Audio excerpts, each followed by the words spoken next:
Хабарнама шұғыл дерек. Ассалаумағалейкум армағазақ.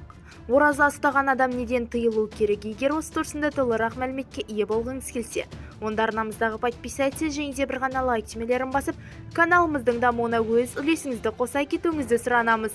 Ал онда біз бастадық. Ораза ұстаған адам неден тыйылуы керек? Рамазан таңнан кеш батқанға дейін тек жеп ішуден ғана емес, кінә артылудан, жамандықтан тыйылу айы.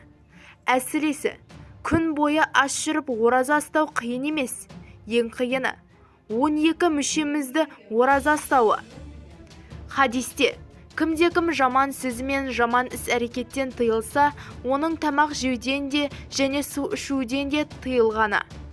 Алла тағала ешбір керегі жоқ деген.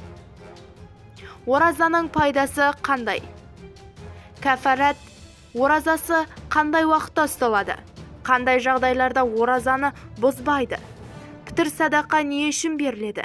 Деген сұрақтарға мына сілтемеде жауап беретін материалдарымызды біле аласыздар. Бізді тамашалауды жалғастырыңыз.